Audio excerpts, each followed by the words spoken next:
नमस्कार छात्रों, मैं केशव सिंह। आज मैं क्लास 10th साइंस का मॉडल पेपर 1 आपको कराने जा रहा हूँ। ठीक है, अति महत्वपूर्ण ये पेपर होगा आपका, जो आपको 2020 से लेके 21, 22, 23 जो बोर्ड परीक्षा में पूछे गए क्वेश्चन है, ठीक है, वो आपके हैं। ध्यान दीजिए, आपका मॉडल पेपर नंबर 1 ऐसे आप देखिए। सबसे पहले से आप में बहुविकल्पी क्वेश्चन देखिए, जो आपके 20 नंबर पूछे जाते हैं।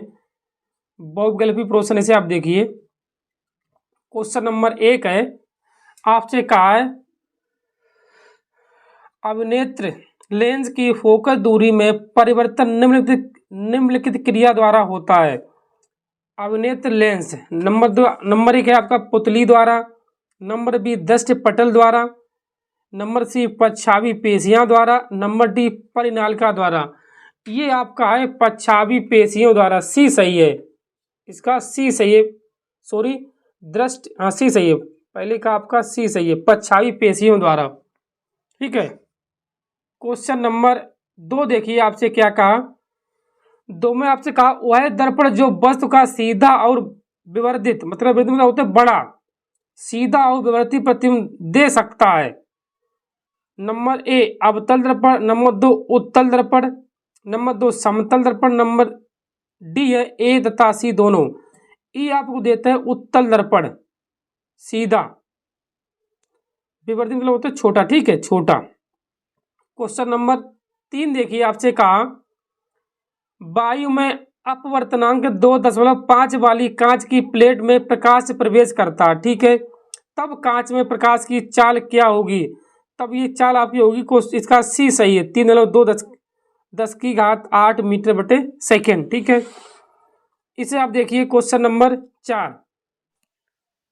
चलिए छात्रों, इससे आगे क्वेश्चन नंबर 4 देखिए, आपसे कहा एक उत्तल दर्पण की फोकस दूरी 10 सेंटीमीटर है, तो वस्तु के आधे आकार का प्रतिबिंब प्राप्त करने हेतु वस्तु की दर्पण से दूरी होगी। ठीक है, ध्यान दीजिए। सबसे पहले इसे आप वस्तु से दर्पण की दूरी होगी, आपको एफ बराबर दिया है, इसे आप देखिए एफ बराबर। ठीक है, इसे आप देखिए, एक आपको उत्तल दर्पण दिया है। ठीक है, तो उसमें आपको एफ बराबर है 10 सेंटीमीटर। उत्तल दर्पण है तो आपकी फोकस दूरी प्लस में होगी। वस्तु के आकार के आधा बनता है तो एम बराबर आपका 1/2 होगा। ई, ठीक है, आपका सूत्र होता है एम बराबर दर्पण के लिए -b/u। देखिए, एम के जगह आप 1/2 रखिए, बी की जगह पे आप बी रहने दीजिए, यू की जगह पे यू। आपका होगा u बराबर -2b, ये होगा u बराबर -2b। जब ये आप दर्पण के सूत्र से निकले, आप मालूम क्या होता है दर्पण का सूत्र? आपको मालूम हुआ दर्पण का सूत्र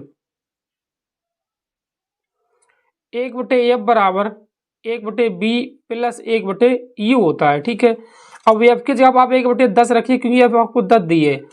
ठीक है, बी के जगह आप बी रहने दीजिए, यू के जगह पे -1/2b। जब इसके आप हर बराबर के साथ 2 को गुणा कर रहे हो, ठीक है, 2 का गुणा करोगे तो 1/10 बराबर में 2 - 1/2b, 1/10 घटे हो तो आपको 2b बचे, 2b। इसे आप घटे हो 2 पंचे 10 मतलब 5। ठीक है, तो b बराबर आपके पास आ जाए, b बराबर 5 सेंटीमीटर। ठीक है, अगर ये b बराबर 5 आपको मालूम है, u बराबर मान निकाला था, क्या निकाला? u बराबर -2b, इसे आप मान रखिए 5, 5 दूनी 10, तो -10 सेंटीमीटर होगा आपका u। ठीक है, -10 सेंटीमीटर। ठीक है, इसे आप देखिए -10 सेंटीमीटर, यही आपका आंसर इसका है, -10 सेंटीमीटर। इसे आप देखिए -10, ये है आपका, ये सही है। ठीक है, इससे आगे देखिए क्वेश्चन नंबर 5 देखिए, आपसे कहा एक अवतल लेंस की फोकस दूरी 2 मीटर है, 2 मीटर है, तो लेंस की क्षमता है। अगर ये क्षमता आपको प्लस में दी है 2 मीटर है, ठीक है, तो इसकी क्षमता निकाल के देखिए। क्षमता निकालने के लिए ये बराबर आपको दिया है 2 मीटर है। क्षमता के लिए आपका सूत्र होता है P बराबर 1/f।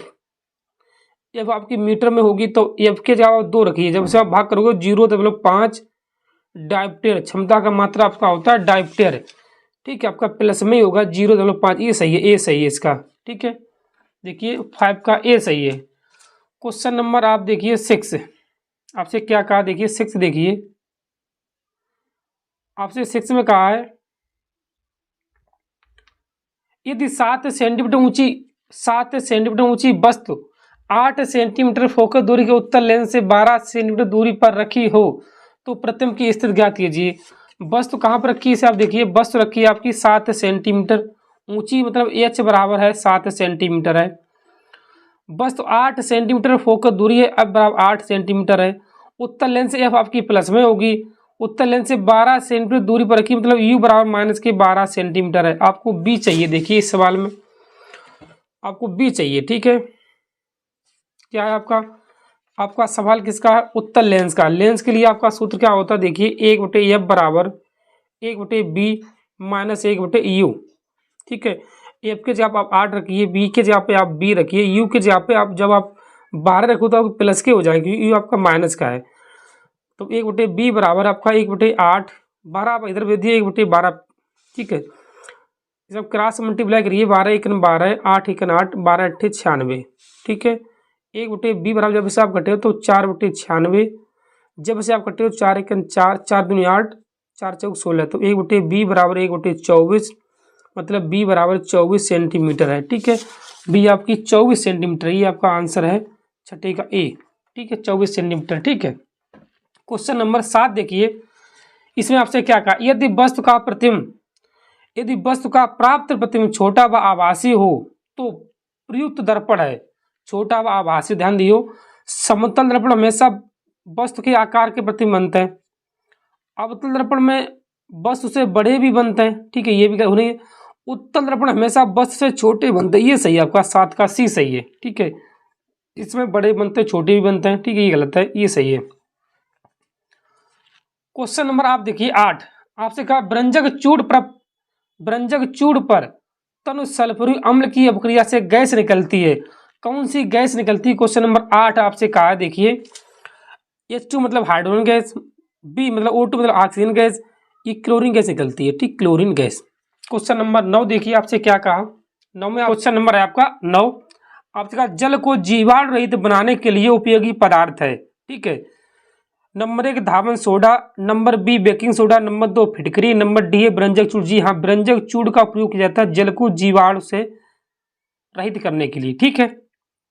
क्वेश्चन नंबर 10 देखिए, आपसे कहा निम्नलिखित में से अम्लीय लवण है, निम्न से अम्लीय लवण है, NaCl मतलब सोडियम क्लोराइड, ये अम्लीय लवण ये है आपका बी सही है इसका। क्वेश्चन नंबर 11 देखिए, आपसे कहा जस्ता धातु हाइड्रोक्लोरिक अम्ल से क्रिया करके कौन सी गैस निष्कासित करती है? जस्ता धातु, ओजोन, ऑक्सीजन, हाइड्रोजन, नाइट्रोजन, ये आपकी हाइड्रोजन करते हैं, हाइड्रोजन, 11 का सी सही है।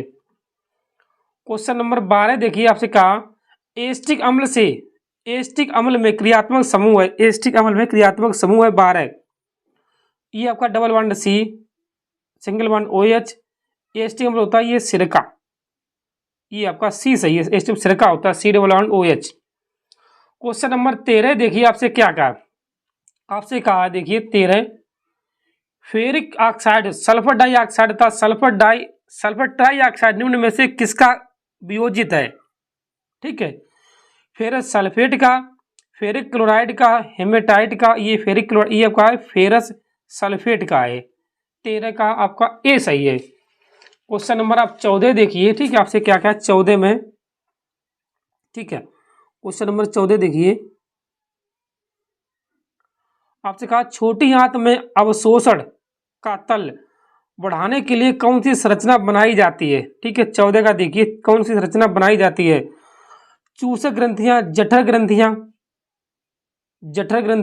ठीक है, और ये है रंसाकुर, ये बढ़ाई जाती है रंसाकुर, ठीक है, तो रूटिस होते हैं रंसाकुर कहते हैं इसे, ठीक है। क्वेश्चन नंबर 15 देखिए, आपसे क्या कहा, 15 में आपसे कहा है दिए गए चित्र में ए डी को पहचानिए, ए और डी को पहचानिए, ठीक है, देखिए कौन से क्रम से है ये, ठीक है। 15 देखिए, नंबर देखिए